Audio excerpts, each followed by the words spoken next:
마태복음 1장 15절 16절 엘리옷은 엘리야사를 낳고 엘르아살은 mat단을 낳고 mat단은 야곱을 낳고 야곱은 마리아의 남편 요셉을 낳았으니 마리아에게서 그리스도라 칭하는 예수가 나시니라.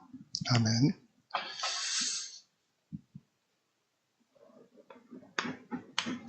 마태복음 1장 15절 16절 말씀입니다. 오늘은 예수님의 족보에서 mat단이라는 사람에 대한 말씀입니다.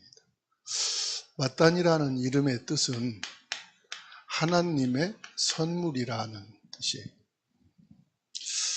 우리가 이번 강단을 통해서 가이사의 형상과 하나님의 형상에 대한 말씀을 받았어요. 가이사는 세상을 말하고요. 가이사의 형상은 데나리온의 동전에 새겨진 것입니다. 이 데나리온에 새겨진 가이사의 형상은 물질, 외모, 성공, 세상 것을 가리키죠. 하나님의 형상으로 창조되어진 인간이 하나님을 떠나면서부터 이 창세기 3장 사건으로부터 이 세상 형상을 따라 살게 됐어요. 그래서 이 세상에서는 모든 질서와 세계가 통용할 수 있는 돈을 만들고, 그리고 사람들은 이 외모를 치중하고 성공을 위해서 살고, 이게 세상 형상이에요. 사람들은 이거를 기준으로 해서 살고, 사람의 모든 목적이죠. 이걸 이제 하나로 말하면 이게 의식주입니다. 우리가 전도도 목회도 의식주 때문에 한다면은 하나님 앞에서 다시 한번 확인하고 점검을 해야 됩니다. 전도나 선교 목회는 의식주를 뛰어넘는 것이 하나님의 형상. 우리 기독교인들이 돈과 외모와 성공, 결국 이 의식주에 매여 있다면 하나님이 원하는 신앙이 아니죠. 결국은 세상과 육신을 유지하는 데 목적이 되겠죠. 근데 하나님의 형상을 회복하기 위해서 그리스도가 오셨어요. 그리스도는 하나님의 형상이라. 고린도후서 4장 4절 하반절에 말씀하고 있죠. 그리스도는 하나님의 형상입니다. 그리스도를 통해서 우리가 하나님의 형상을 가진 자. 우리가 이 땅에서 살고 있는 것은 그래서 구원은 받았지만 오직 예수로 사는 게 아니라 선택을 갖고 사는 겁니다. 선택은 뭐냐? 하나님이 우리 인간에게 주신 자유의지입니다. 이 자유의지를 가지고 선택을 하는 거예요. 하나님이냐 세상이냐, 예수 그리스도냐 의식주냐. 그 선택의 결과는 완전히 다르죠. 생명의 열매냐 썩어져가는 세상의 열매냐. 우리가 신앙생활을 하면서도 우리는 세상의 질서와 세상의 법을 지키고 살아갑니다. 그리고 그 국가가 정한 모든 질서를 따라가야 돼요. 안 그러면은 범법자가 되고요. 죄인이 됩니다. 그래서 우리는 이 세상법을 준수해야 돼요.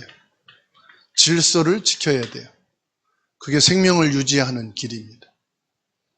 운전하고 가는데 교통법규를 어기면 상대방도 피해가 되지만 내 경제, 내 생명에도 위협을 당한다 이 말이에요. 그러니까 법과 질서는 세상 사람만 지키는 게 아니에요. 그리스도인만 지키는 게 아니에요.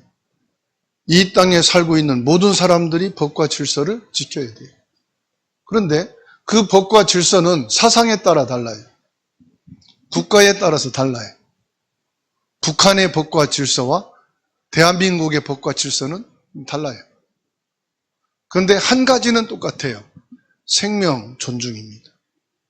그런데 그 생명 가치를 또 국가 법에 따라 다르죠. 그 중요한 것은 저와 여러분들이 이 세상의 법과 질서를 따라가되 왜 따라가야 되냐 이 말이죠. 선택. 여기에서 가치가 있는 거예요. 우리는 하나님의 것을 가치 두고 선택을 하는 겁니다. 일하는 것 중요합니다. 의식주 중요합니다. 법을 지키고 질서를 지키는 것 중요합니다. 그런데 가치를 어디에 두느냐? 하나님의 말씀과 세상의 법과.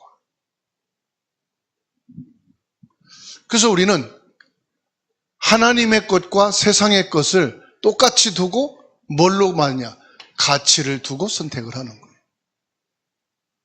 아담과 하와에게 하나님이 말씀을 주셨어요. 선악을 알게 하는 열매를 먹지 말아라. 어떤 분은 선악과를 사과라고 하기도 하고 어떤 분은 복숭아라고도 하기도 합니다. 열매가 아니에요. 선과 악을 구별하는 열매를 말합니다. 우리 인간에게는 선과 악을 분별하는 지혜를 주지 않았어요. 선과 악을 판결하는 것은 하나님이시지 사람이 아니에요. 그 사람이 당신은 악하다? 그게 나중에 다른 나라에 가서는 선할 수도 있어요. 그러니까 선악을 우리 인간이 판단하는 게 아니에요. 그래서 모든 판단은 하나님께 맡기라고 그랬잖아요. 선과 악은 하나님이 판단하신다 그랬어요. 그래서 우리는 무엇만 하면 되느냐? 하나님의 말씀의 가치를 두고 그 말씀을 선택하는 자유의지, 믿음을 주신 거예요. 내가 예배를 드릴 수도 있고 안 드릴 수도 있습니다. 예배 안 드리면 벌이 임한다? 아니에요. 그 결과로 나타나는 거죠. 내가 말씀을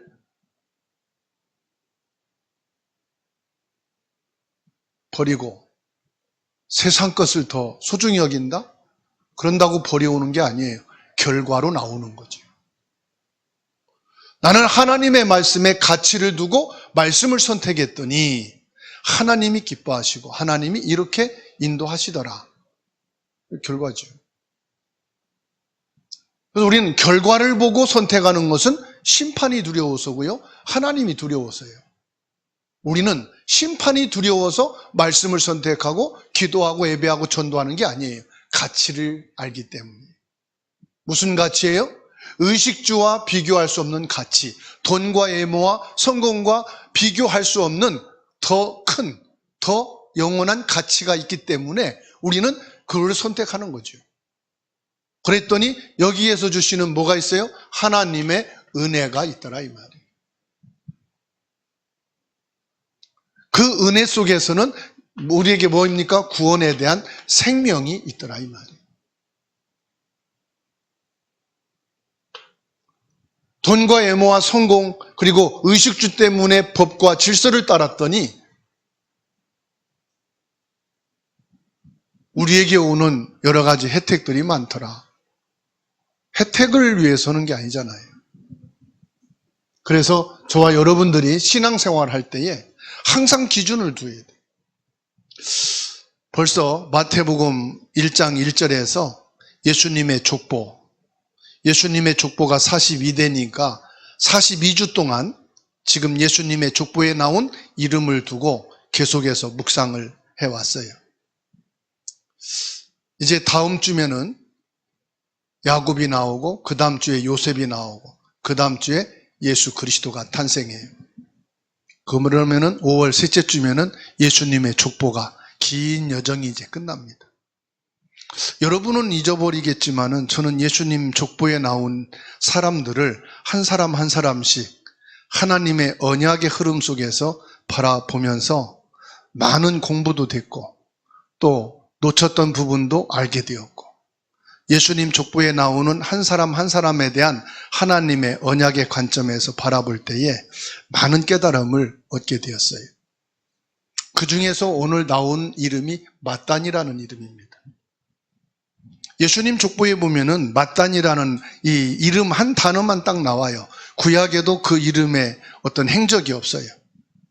성경을 뒤져봐도 맏단이라는 사람에 대한 부분들은 없어요.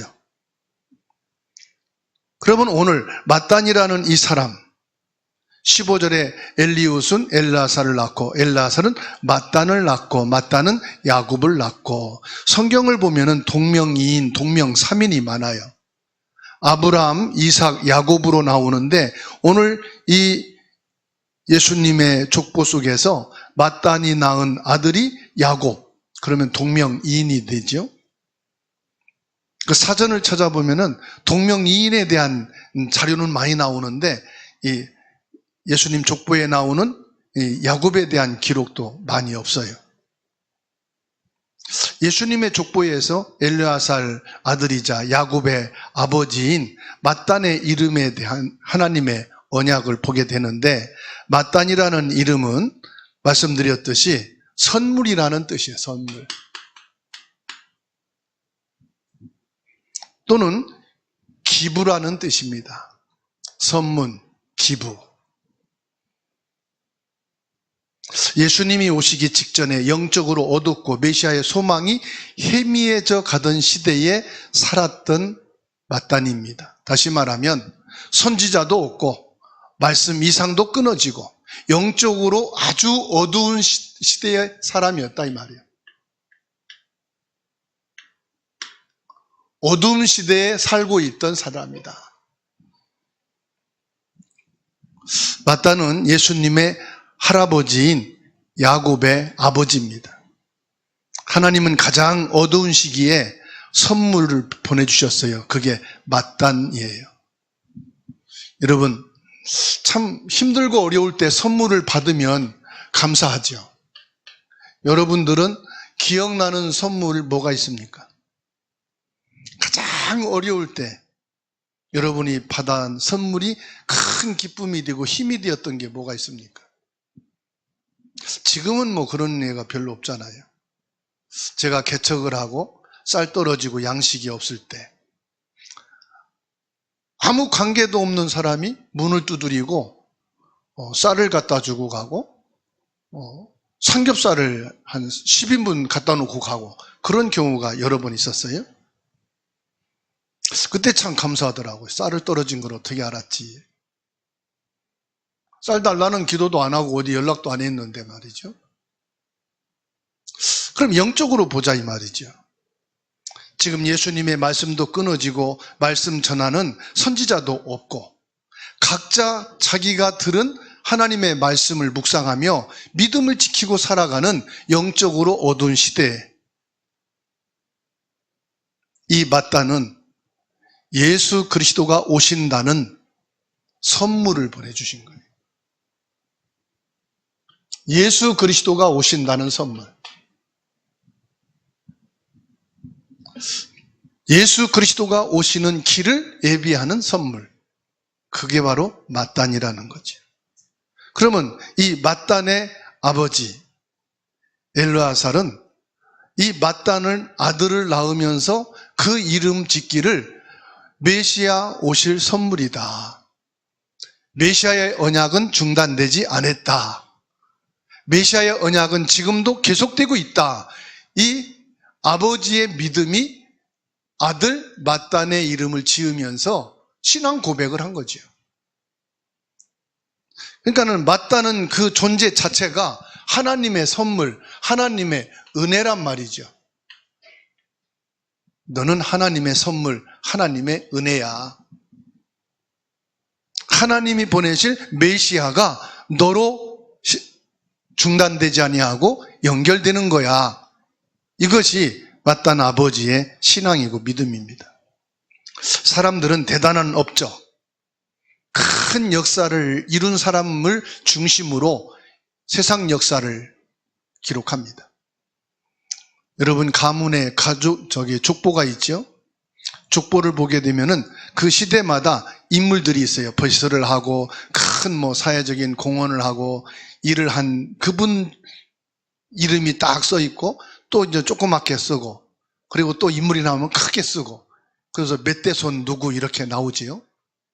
그런 걸 보면서 사람들은 뭔가 기억하고 뭔가 사람들한테 인정받은 그런 사람을 족보에 넣어서 그 족보의 흐름과 혈통을 자랑하지요. 그런데 하나님께서는 예수 그리스도를 오시는 이 복음을 가장 이름 없는 무명인들, 이방인들, 죄인된 여자들, 이런 사람들을 일일이 열거하면서 예수님의 족보 속에 기록하고 있단 말이에요. 이스라엘이 로마의 압제로 인하여 영적인 기갈 속에 있을 때 하나님께서는 맏단을 가문을 통해서 구원의 역사를 이룰 자로 보냈다는 사실. 영적으로 언약으로 본다면은 이 맏단은 기다림의 통로입니다. 뭘 기다립니까? 메시아를 기다리는 거예요.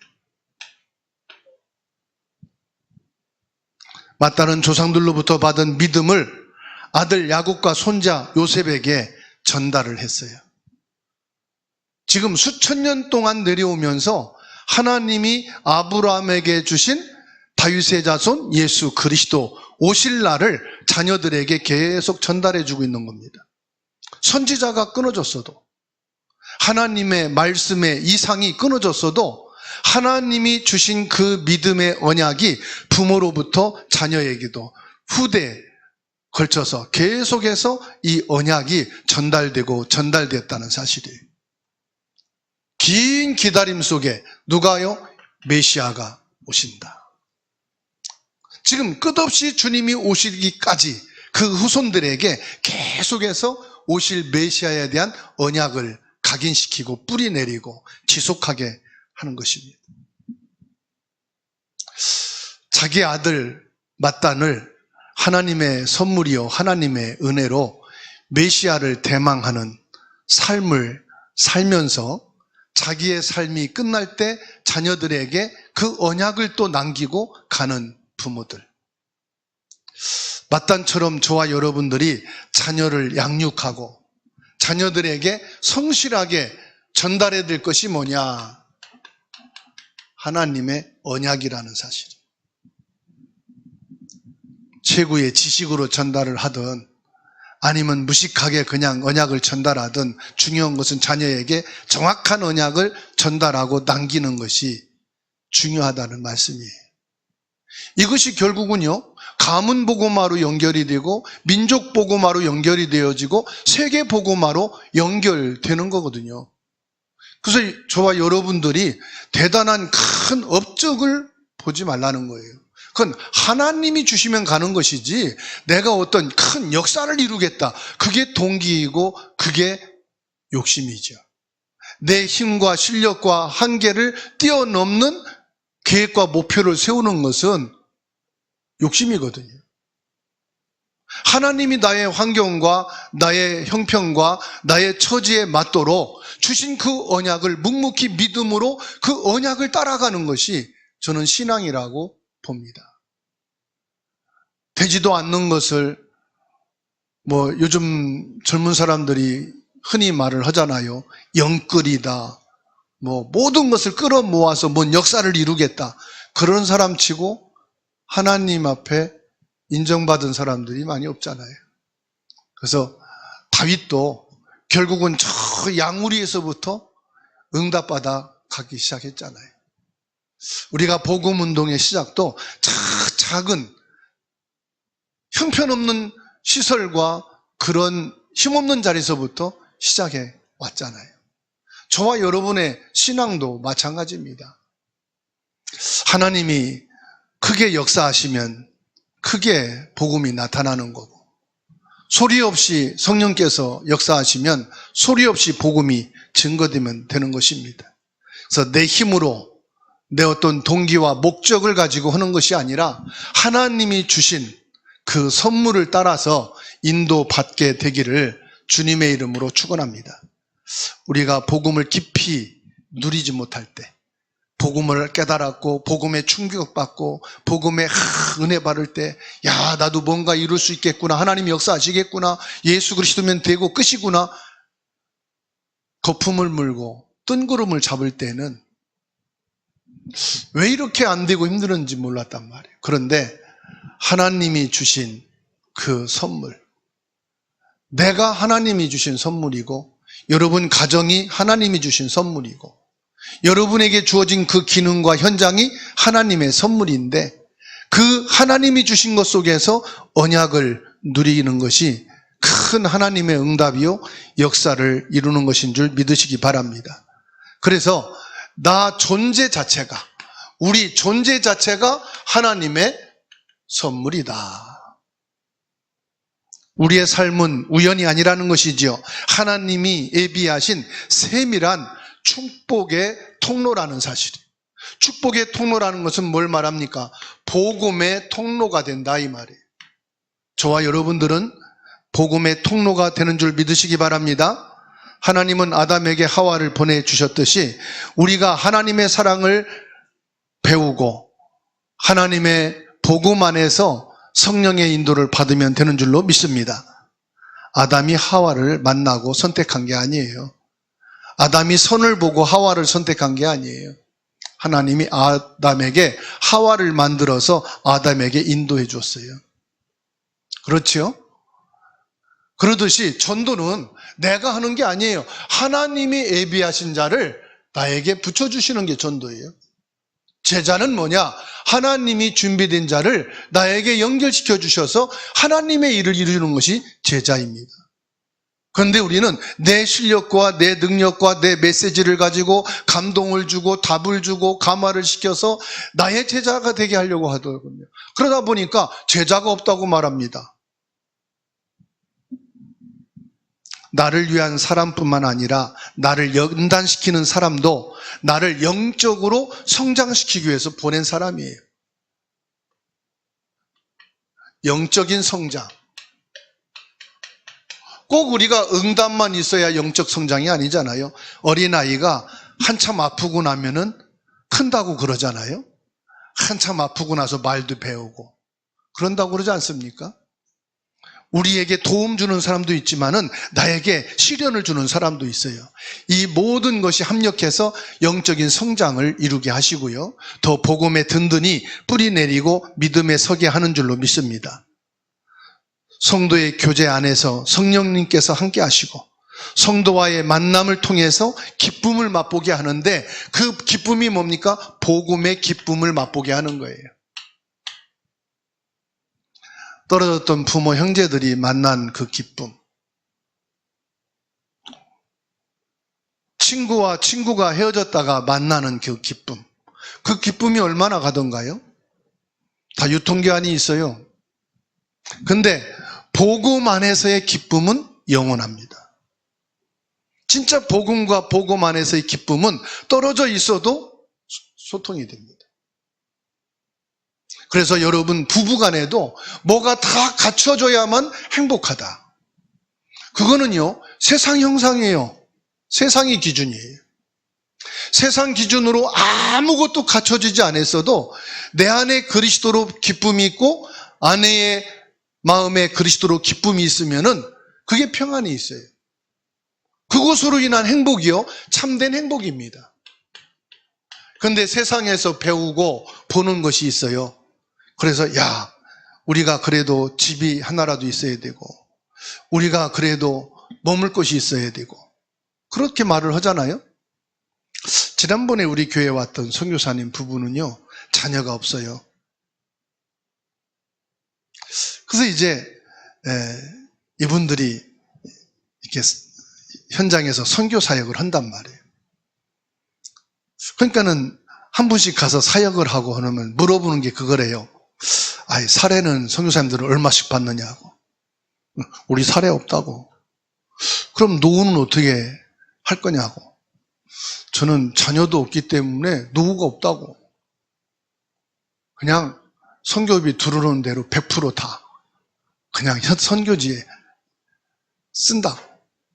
그러면 나중에 은퇴하면 어떨 거냐고. 뭐 은퇴해도 여기서 살아면 되지 뭐. 근데 저는 그게 처음에는 이해가 안 됐어요. 아이, 그래도 뭐 챙기는 거 있겠지. 근데 이분이 이제 부교육자로 있다가 개척하고 목회하다가 간 그 스토리를 제가 쭉 들었어요. 부교육자로 있을 때 교회가 개척을 하는데, 건축을 하는데 장로님도 그렇고 중직자도 그렇고 헌금하고 이거를 해야 된다고 나서는 사람들이 하나도 없더래요. 그래서 자기가 하겠다고. 그래가지고 신장을 팔은 거예요. 5천만 원 주고 병원에 가서 그걸 팔아가지고 건축 헌금으로 낸 거예요. 그랬더니 여기 이제 감동돼가지고 장모님들이 너도 나도 이제 십시일반 참석을 해서 그 앞에 있는 땅을 샀대요. 2년 만에 개발로 책정이 돼가지고 뭐 2, 3억에 샀는데 30미덕으로 올라버렸대. 그래가지고 막 교회를 건축을 하고. 그러니까 이분이 이렇게 레퍼토리를 들어보니까 자기 계산을 안 하더라고. 그냥 있으면 다 그냥 하나님께 드리더라고. 그 지금 선교는 어떻게 합니까 했더니 1년에 1억 5천을 쓴대요. 선교비로. 자기가 쓰는 게 하나도 없고 들어오면은 고아원 세우고 들어오면은 지교회 세우고 들어오면은 현지인들 제자로 세우고 현지인들 8명을 제자로 세워서 사례비 주면서 사역하게 하고. 그러니까 자기 게 아무것도 없는 거예요. 들어오면 다 그냥 쓰는 거예요. 형제들이 뭐 조금 돈 벌었다고 보내오면 그것도 써버리고. 그러니까 공식적으로 들어가는 선교 후원비는 얼마 안 되는데 여기저기에서 오는 게 그렇게 많은가 봐요. 1년이면 한 1억 5천씩 들어온다니까. 그래서 야, 선교비 받아서 그러면 주사랑교회 후원 좀 해줘라 그랬어요. 후원 많이 들어오는데 주사랑교회 후원해서 주사랑교회 건축하게 좀 하라고. 그렇게 농담적인 얘기를 했지만은 왜 그러냐? 나같이 무식하고 아무것도 없는 사람을 하나님이 선교사로 보낸 것, 난 출세했다고. 자기가 선교사 된 게 출세래요. 자기 가문에서 선교사로 간 것은 예수 믿는 누나 장로 외에는 자기밖에 없대요. 집안에 다 목매달아 죽고 자살해 죽고 어디 빠져 죽고 교통사고나 죽고 다 얘기 들으니까 저주 재앙 창세기 3장 아예 그냥 그 상태예요. 불신자 6가지 상태 집안이 아예 그 상태예요. 저주받은 집안, 재앙인 집안. 거기에서 자기가 선교사로 간 건 기적이라는 거예요. 그러니까 그리스도로 기쁘니까 자기 인생 노후 준비된 거 아무것도 없어도 평안하고 기쁜 거예요. 그러니까 그 사모님도 내가 복음을 위해서 살고 있다는 게 행복한 거라. 여러분 존재 자체가 하나님이 주신 선물이라고 믿어보셨습니까? 우리는 막 사역병, 현장병, 가문, 보고마 그거 여러분 너무 애타게 하지 마세요. 하나님은 여러분보다 더 애타요. 중요한 건 하나님이 이 가문에 나를 복음의 선물로 보내셨다는 그 감사가 되기를 바랍니다. 이 자녀들에게 내가 하나님이 주신 선물이구나. 거기에 대한 가치를 여러분 발견하게 되기를 주의 이름으로 축원합니다. 나를 위한 사람뿐만 아니에요. 나에게 고난을 주고 어려움을 주는 것은 나를 영적으로 하나님 앞에 세우기 위해서 세운 자녀고 가족이다. 성도 교제 안에서도 마찬가지입니다. 오늘 만나는 한 사람에게 따뜻한 격려와 말이나 감사 인사를 할 수 있다는 것은 뭐가 있는 사람이냐? 이게 있는 사람. 나는 내 존재 자체가 하나님의 선물이다. 그러니까 내가 하나님의 선물이니까 나를 만난 사람이 얼마나 이 사람 복 받은 사람이에요. 그래서 이 사람에게 감사하고 인사하고 따뜻한 말 한마디도 건네줄 수 있는 여유, 그런 믿음의 확신, 그런 축복. 그래서 오늘 말씀을 통해서 하나님이 허락하신 관계를 보게 되기를 주의 이름으로 축원합니다. 잠언 27장 17절입니다. 잠언 27장 17절. 철이 철을 날카롭게 하는 것 같이 사람이 그의 친구의 얼굴을 빛나게 하느니라. 내 곁에 있는 사람들을 당연한 존재로 보지 마시고 하나님의 선물로 감사하게 되시기 바랍니다. 철을 단련하기 위해서는 철보다 더 강한 게 있어야 된다 이 말이에요. 철을 깎기 위해서는 철보다 더 강한 것을 가지고 그 철을 깎아 나갈 수가 있다 이 말이죠. 철을 깎는데 돌을 갖다 대면은 돌이 부스러지잖아요.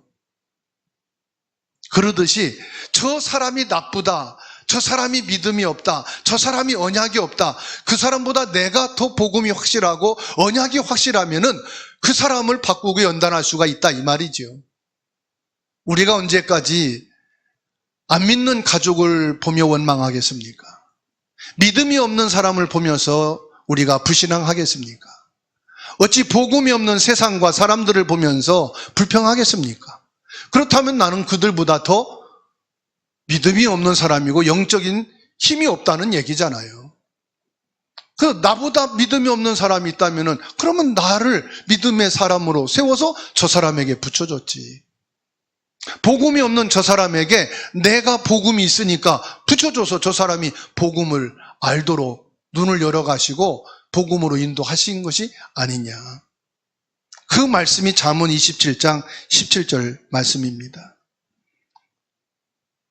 그래서 저와 여러분들이 기도를 바꿔야 되겠습니다. 하나님께서 우리 가족을 이웃에게 나에게 주신 것은 하나님의 선물임을 믿게 하옵소서. 우리 후대에게 믿음의 유산을 남기는 부모가 되게 하옵소서. 마따니 아들 야곱에게 메시아 언약을 전달해 주었듯이 나의 자녀와 교회에 살아계신 하나님을 전하게 하옵소서. 교회 안에 불신자 많거든요. 교회 안에 안 믿는 사람 많거든요. 그들에게 저와 여러분들이 믿음의 복음의 사람으로 붙여주시고 저 사람에게 믿음을 가르치고 복음의 모델로 세워졌다고 하는 그것에 감사를 먼저 하게 되기를 주의 이름으로 축원합니다. 이 마태복음 1장 1절에 아브라함과 다윗에게 주신 메시아 언약 42대에 걸쳐서 수천 년이 지나왔단 말이에요. 몇만 년이 지나도 상관이 없어요. 결국은요, 예수 그리스도로 성취되기 때문에 예수 그리스도가 오셔야만 예수님의 족보는 완성이 됩니다. 그렇지요? 아무리 위대한 인물이 나와도 예수님이 오시지 않으면 지나가는 과정이에요.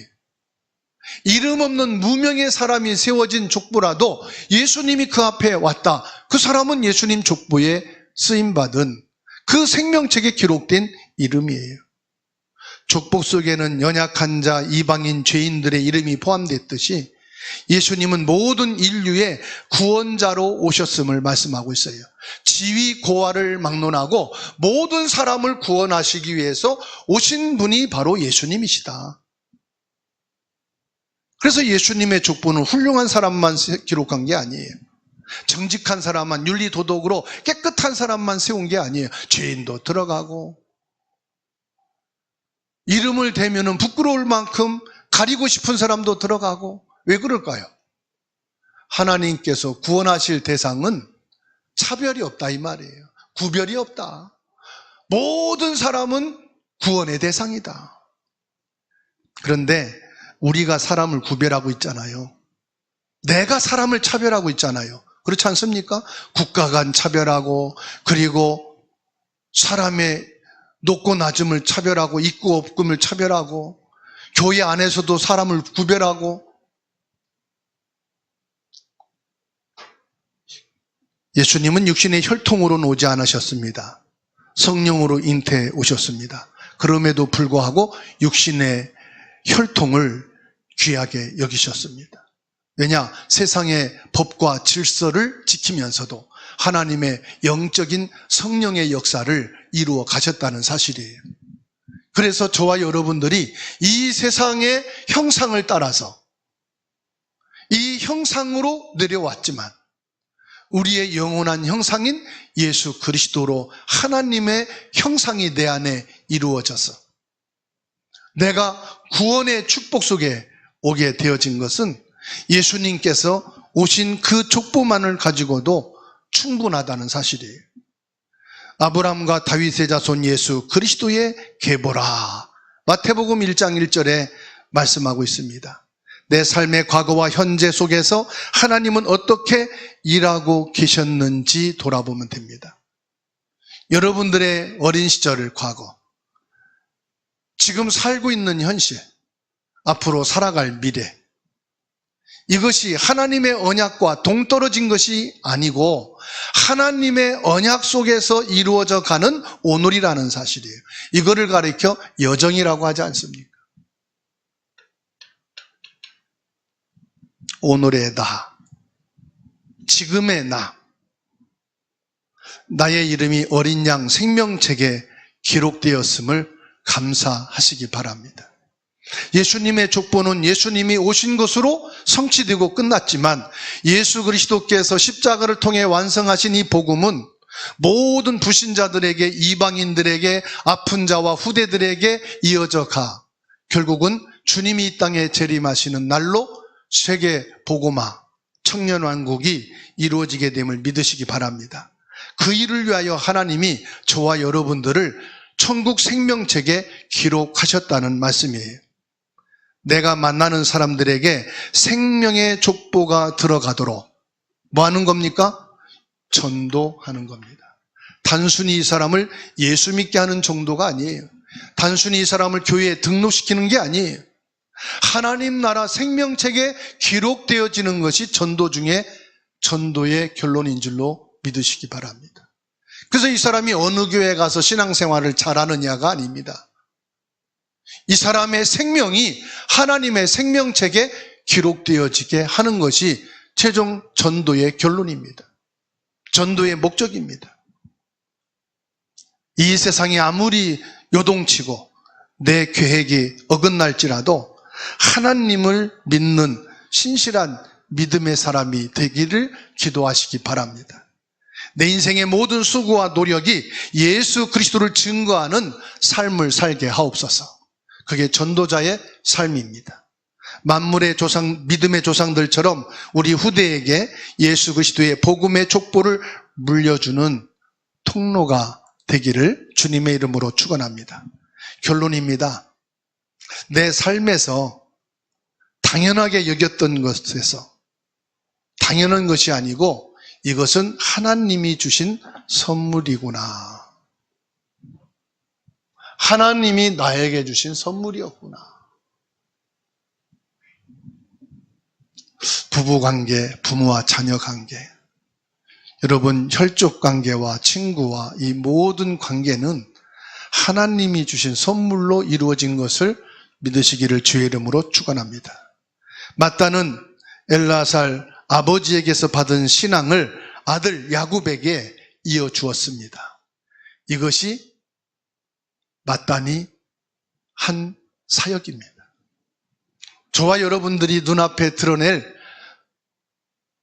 업적과 작품이 하나도 없을지라도 하나님이 내게 주신 이 언약의 믿음이 우리 후대에게 그대로 전달되어지는 축복의 사람이 되기를 축원합니다. 하나님의 은혜를 나 혼자 누리는 데 그치지 말고 우리 다음 세대의 이웃에게 선물처럼 전달되기를 주님의 이름으로 축원합니다. 오늘 만나는 모든 사람들에게, 내가 만나는 사람들에게 하나님의 선물을 전달하십시다. 하나님이 주신 선물, 예수 그리스도. 이것을 나 혼자만 누리는 것이 아니고 나의 복음으로만 간직하시는 것이 아니라 이 그리스도 예수님의 복음이 없는 이들에게 예수 그리스도를 전하여 이 선물을 주어서 이들의 기쁨과 평안과 인생이 행복해지는 하나님 나라의 축복이 여러분 가슴 속에도 충만하게 되기를 주님의 이름으로 축원합니다.